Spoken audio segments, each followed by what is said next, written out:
no llegó el tan esperado fin de la historia, en el que ya no iba, en el que el capitalismo había triunfado y ya no tenía competencia alguna.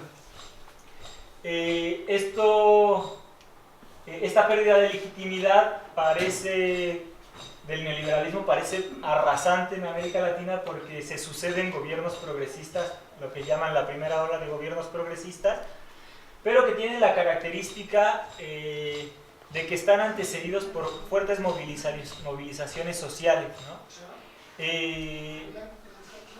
Las llegadas de los gobiernos progresistas corresponden a movilizaciones de masas, ¿no? En Bolivia, por ejemplo, hay una serie de luchas que toman la capital de Bolivia en contra de la privatización del agua y en un montón de reivindicaciones de los pueblos indígenas.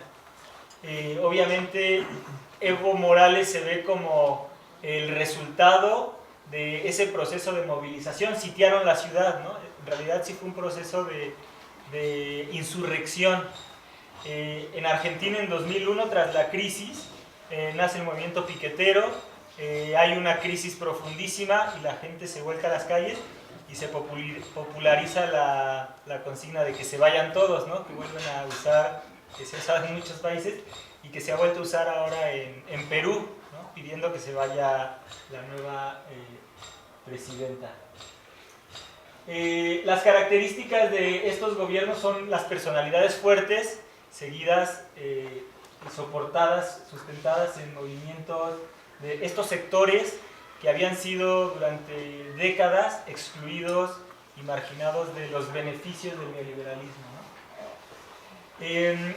Es esta dinámica general la que va pintando un nuevo terreno en América Latina que vivimos hoy, ¿no? Y que empieza a tener características muy similares, es decir, personalidades fuertes que son respaldadas por sectores de masas en movilización y que tienen, atrás un protagonismo de las masas en movimiento. Bueno, ahí está una foto de los nuevos gobiernos progresistas. Vamos un poco antes, este es anterior. Estos son, ¿cómo? Este es Correa, el expresidente de Ecuador, pero es el primer grupo de gobiernos progresistas que iniciaron desde inicios del siglo XXI. Si no me equivoco, el primero fue Lula, en realidad, en el 99. Después llegó Chávez. Bueno, está Fidel Castro cuando sigue vivo. Y los Kirchner. Esta es una foto de las movilizaciones en Bolivia. La rebelión contra la privatización del agua. Ok. Bueno, ahorita resaltábamos el tema de los movimientos sociales, porque es importante para nosotros y nosotras como resaltarlo y recuperarlo en sus formas reales, porque lo que hace mucho del progresismo es hablar de una masa amorfa, de una lucha por la democracia, y asumen que ellos, son representantes de esa corriente y de esa expresión popular. Sin embargo, obviamente no todos los movimientos sociales en cada país son iguales, van teniendo características distintas, pero esto se mezcla con el proceso de disputa por el Estado, ¿no? Que en las corrientes de izquierda normalmente se subordina. Entonces eso genera una discusión, ¿no? La polarización entre lo que es la conquista del Estado y las luchas sociales, ¿no? Aunque en América Latina en la práctica han estado siempre unidas, estos debates sobre, por ejemplo, que tenemos en México con el zapatismo, siempre generan una polaridad contradictoria sobre un purismo, por ejemplo, ¿no? De no acercarnos al Estado, o de un derrotismo, ¿no? De quedarnos en las luchas sociales sin pasar a la conquista del Estado. Y en América Latina esta tensión se da desde hace mucho, pero en la práctica los movimientos sociales apuntan a la conquista del poder, ¿no? Por eso un tiempo las discusiones en América Latina sí rondaban en no solo podemos estar construyendo el gran movimiento social, sino tenemos que hacer que el gran movimiento social desplace del poder a quienes lo tienen ahora, ¿no? Entonces, quizá esa sea, digamos, la orientación que siguieron los gobiernos progresistas, que son gobiernos por ello mismo, que les ha permitido capitalizar todo el proceso latinoamericano, ¿no? Después de ya 20 años.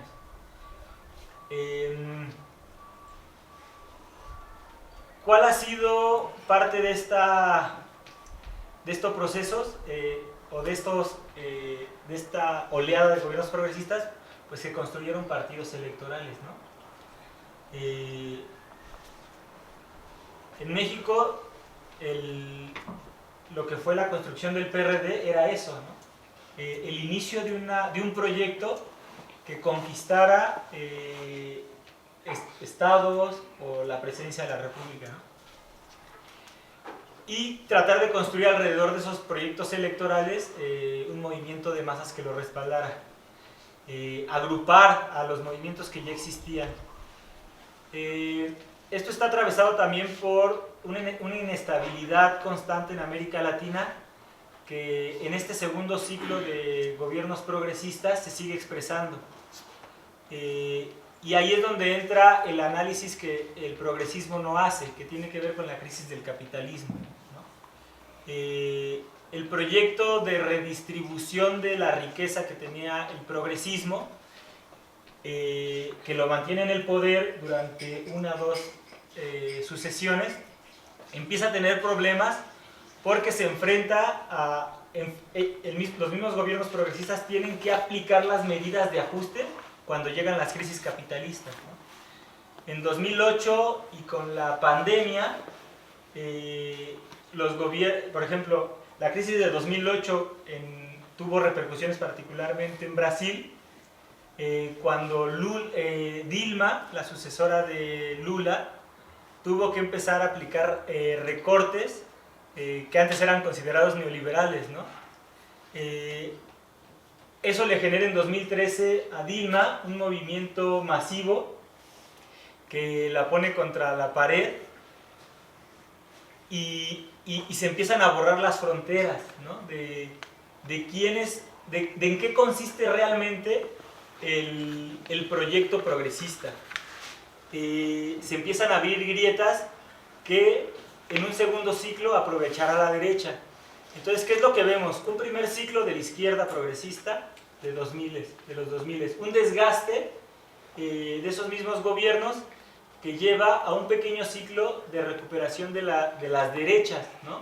Que está representada por la llegada de Bolsonaro, de Lasso, y nuevamente un segundo ciclo progresista, que es el que estamos viviendo ahora,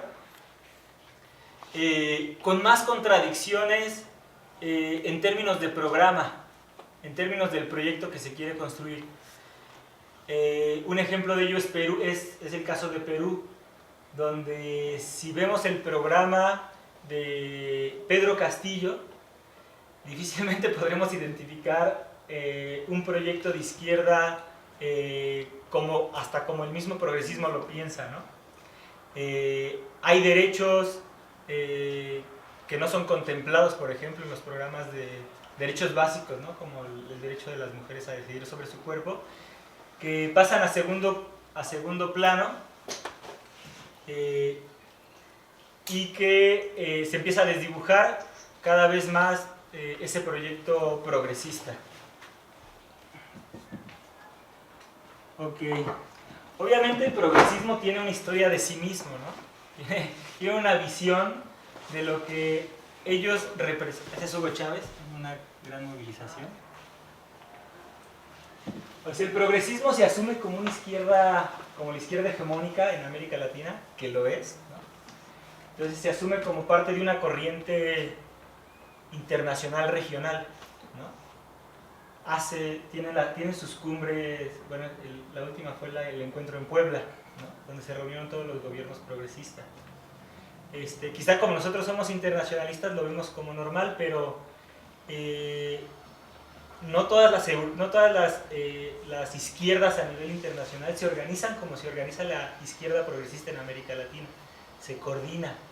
Un papel fundamental en esa coordinación la tiene Cuba, por ejemplo, ¿no?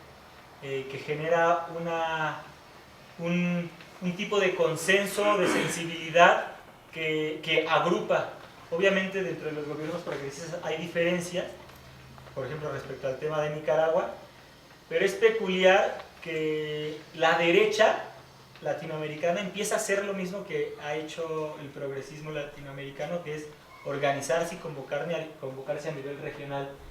El referente sobre todo de la derecha latinoamericana había sido España, ¿no? Apoyados en el Partido Popular, financiados muchas veces por el Partido Popular, y ahorita están cambiando un poco el eje y las derechas se están organizando en torno al movimiento republicano vinculado a Trump. Entonces hay una mezcla, una mezcla en ese norte que tienen estos referentes. Pero bueno, hablando sobre América Latina, estas izquierdas hegemónicas que se agrupan internacionalmente y tienen los encuentros recurrentes, tienen una vinculación nostálgica con Cuba, pero también digamos los cohesiona en términos de llegar a acuerdos respecto a ciertas coyunturas, ¿no? Cada vez visualizan más la lucha de los pueblos en las urnas, ¿no? Es decir, su objetivo es ganar elecciones con esta visión progresista amplia. Hacen una recuperación de la figura de Allende, han adoptado la construcción de una visión bolivariana, ¿no? de una supuesta unificación en términos progresistas de América Latina, y cada vez avanzan más en una idea mixta entre redistribución y economía de mercado, ¿no? Adoptan la idea de que el libre mercado va a ser parte de su proyecto, pero que lo tienen que atenuar. Obviamente el pragmatismo que necesitan los gobiernos latinoamericanos se mezcla con esta vinculación con Cuba, con la figura de Allende, con la mística que dejó Chávez, pero no hay consistencia, ¿no? Cada vez parece más un grupo de gobiernos que se apoyan, más que por estar de acuerdo, por ejemplo, en impulsar bloques económicos conjuntos, por el ataque de la derecha, ¿no? Porque en sus países se fortalece la derecha y necesitan respaldo internacional, ¿no? Digamos, es como la visión que el progresismo mismo va construyendo de ellos mismos. Pero, bueno,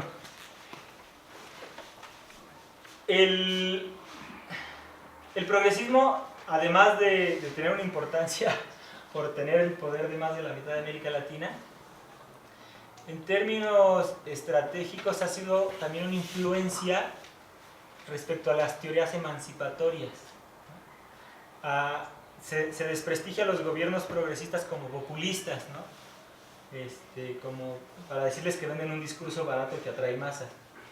Pero el populismo se convirtió en una teoría, ¿no? Que teorizó un argentino que se fue a vivir a Francia, Laclau, que se inspiró prácticamente en estos procesos para hacer una renovación del pensamiento de Gramsci en una clave más postmoderna, ¿no? Para Laclau, Ernesto Laclau, la política, la esencia de la política es el populismo. Es este proceso de polarización de una representación, digamos, en la que existe un referente que tiene la capacidad de representar a todo el pueblo, ¿no? Para él esa es la expresión máxima de la política, ¿no? No un proceso democrático, eso lo mete digamos, en su teoría, pero que un líder pueda encadenar un montón de demandas desde la lucha de las mujeres hasta la defensa del Amazonas, de la Amazonía, y una serie de demandas que parecerían muy inconexas. El hecho de que un político, un partido, un movimiento logre enlazar eso y representarlo en el poder es la esencia de la política. Entonces, Laclau se inspira en los gobiernos progresistas e indirectamente estos gobiernos progresistas asumen esta teoría consciente o inconscientemente, ¿no? ¿Y por qué decimos que viene de Gramsci? Digamos, él, en el proceso de elaboración de su teoría, él toma algunos conceptos. Bueno, en los primeros tres son desde Gramsci solamente, ¿no? Con Gramsci hablamos de guerra de posiciones, ¿no? Porque también se ha puesto de moda Gramsci en los sectores progresistas de Morena, aquí lo podemos ver. Retoman, digamos, esta idea de guerra de posiciones en la que no se puede dar una lucha frontal contra el enemigo, sino que hay que ir ganando puntos claves para ir avanzando en un proceso lento, porque el Estado es tan enorme que es casi imposible derrotarlo de manera rápida, entonces hay que irlo minando. Habla de la hegemonía, ¿no? Hablan de la hegemonía, es decir, de un proceso en el que se van agrupando. Pásale. En el que se van agrupando una serie de. Se van articulando, como hablamos en el primer tema, una serie de movimientos, de demandas, de reivindicaciones para dirigirlos, ¿no? Desde una visión más crítica se retoma un texto de una idea de Gramsci sobre la revolución pasiva, en la que se asume que en realidad todo lo que hemos visto de los gobiernos progresistas no es un proceso revolucionario ni de transformación, sino un proceso de contención, ¿no? Ahorita vamos a profundizar más en eso, porque se dan estas dos visiones. Parecería para algunos que el progresismo, llegando al poder, es un avance de las demandas populares, pero para otros sectores o algunos intelectuales más bien sería lo contrario, que las masas quieren ir más adelante y los gobiernos progresistas sirven de contención, ¿no? Como para decir, no te vayas tan lejos. Bueno, de esto se inspira Laclau y habla de esto que les contaba, ¿no? El significante vacío.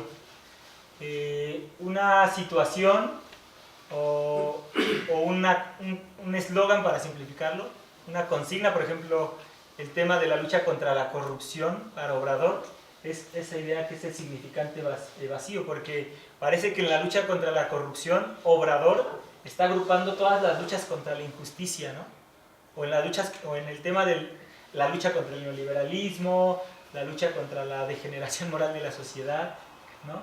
Entonces hacen esta idea de que hay una cadena de equivalencias en las que para la gente le hace sentido, en el discurso político, le hace sentido la lucha contra la corrupción y la lucha por la democracia, y parecen que van en un mismo sentido, y entonces al agrupar esas voluntades en estos conceptos, permiten generar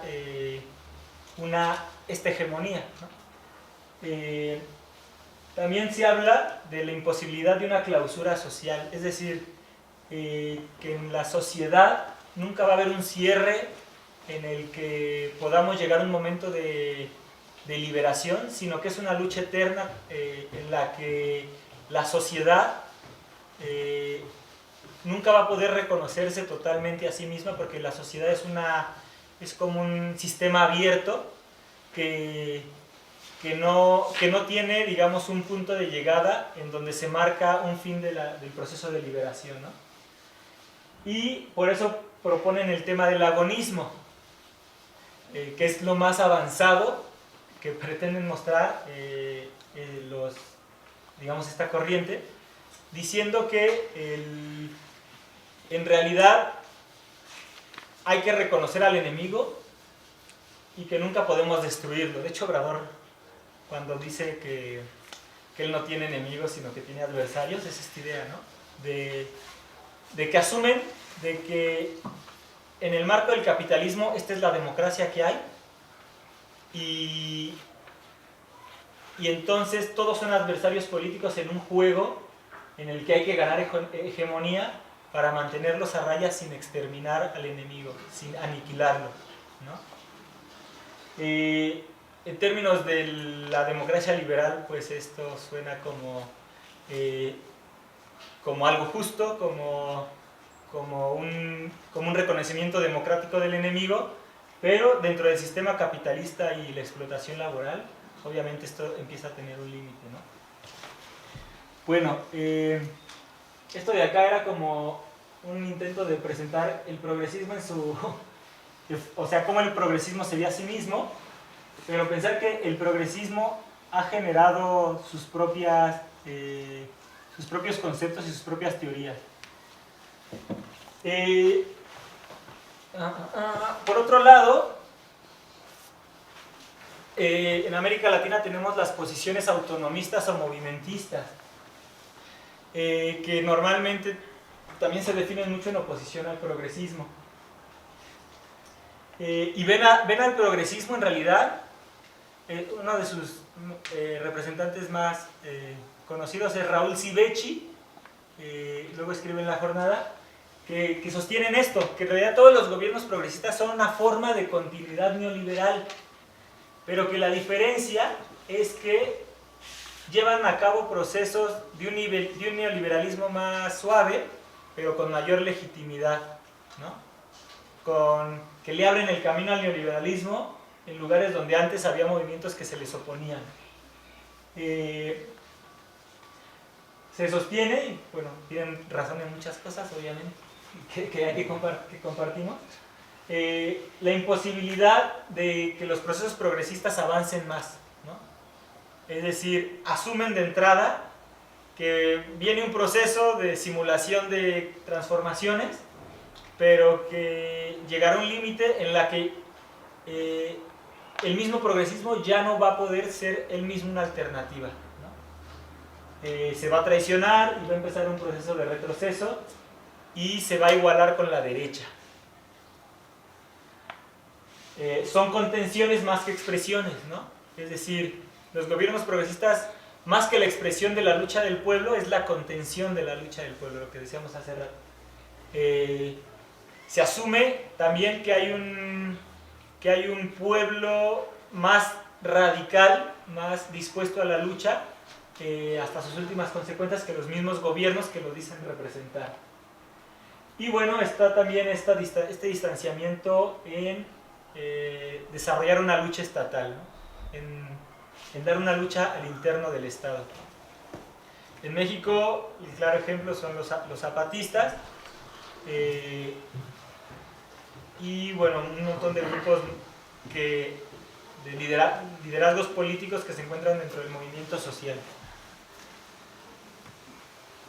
Después, últimamente, hemos oído hablar un poco de esto, del progresismo tardío, que es esta segunda ola del progresismo, ¿no? Los gobiernos que vuelven a llegar al poder y que vienen de los antecesores del primer siglo, obviamente.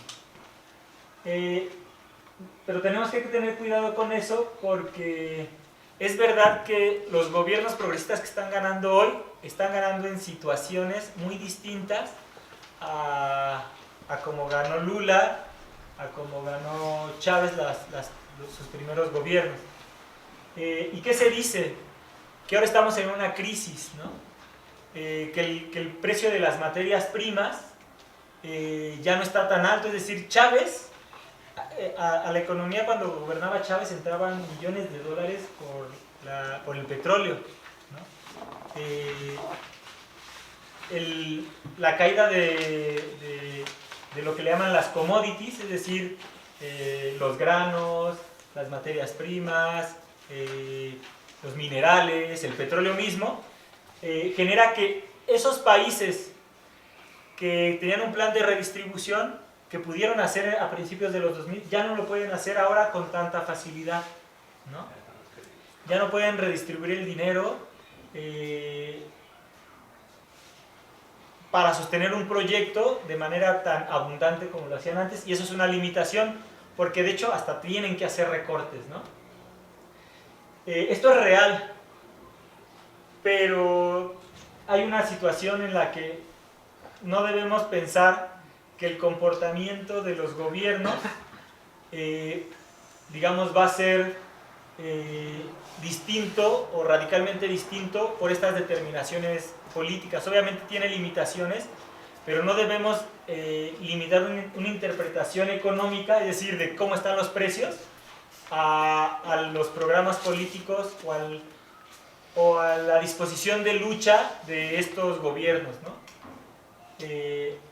Pero lo que es real es que hay nuevos retos a los que se enfrentan estos países, que es el contexto de pandemia y de guerra, y sobre todo que la derecha está avanzando y está teniendo su programa, está influenciando en sectores cada vez más amplios de la sociedad. Y en una perspectiva electoral, obviamente, el progresismo piensa en eso, ¿no? En cómo volver a ganar esos sectores que la derecha está ganando, y obviamente esto se da a partir también de un proceso de adaptación del programa.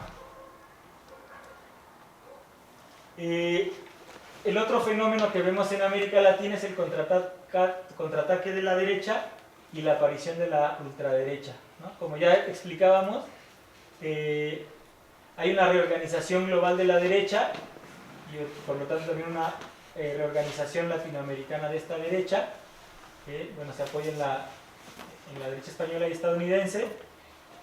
La ultraderecha ha logrado construir un discurso fuerte, consolidado en su lógica, en una clave anticomunista, que bueno, comentábamos en las primeras sesiones, en la que todo lo que suene a Estado, todo lo que suene a derechos sociales es comunismo, y lo visualiza en una idea, ellos lo dicen así, como una batalla cultural para ganar segmentos generacionales específicos cada vez más amplios, ¿no?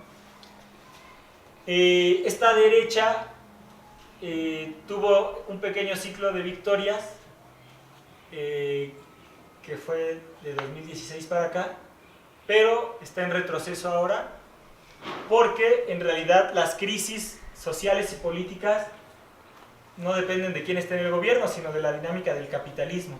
Entonces la crisis le tocaba tanto a gobiernos progresistas como a gobiernos de derecha, y eso ha generado una desestabilización en muchos países de América Latina por el descontento social que sorprendentemente en México no ha pasado, ¿no?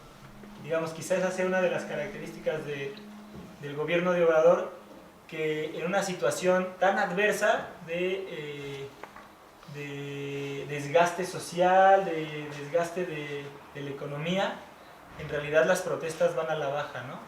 No hay reacción social. Como en toda América Latina, se habla hasta de procesos de una posible guerra civil, como en Bolivia y ahora en Perú. Bueno, y dentro de este marco, la izquierda socialista que reivindicamos, ¿qué tenemos? ¿Qué hay? En realidad estamos muy acotados. Los movimientos sociales en los que intervino la izquierda socialista, no se pudo consolidar este acompañamiento. La izquierda progresista prácticamente cooptó a la gran mayoría de los movimientos sociales.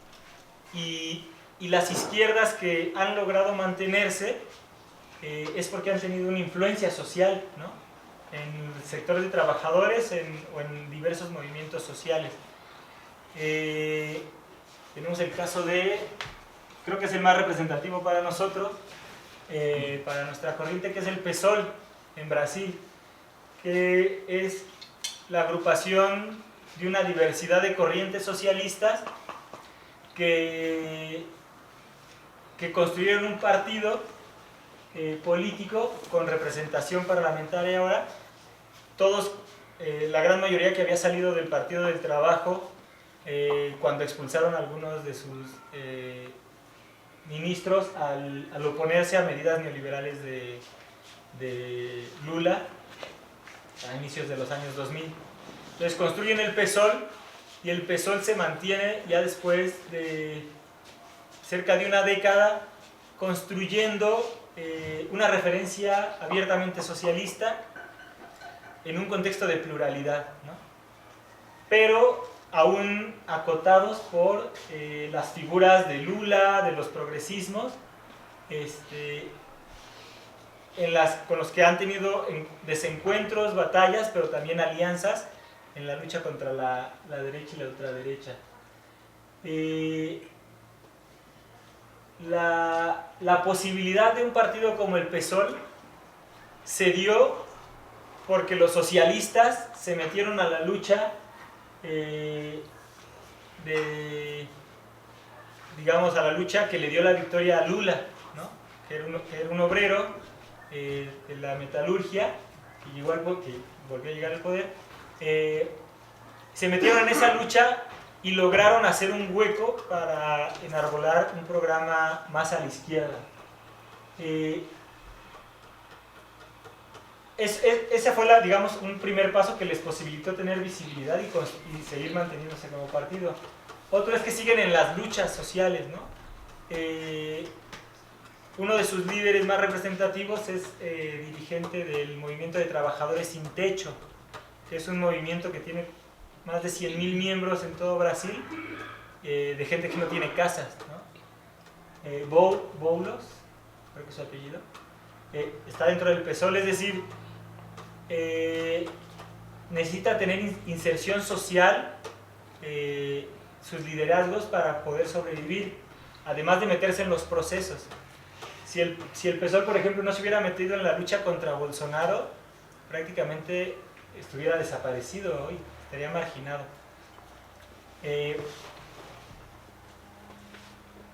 Hay otras experiencias que tienen de otras tradiciones de la izquierda socialista. En Argentina está el Frente de Izquierda de los Trabajadores, que también es una coalición de partidos, casi todos trotskistas, creo que ya no todos.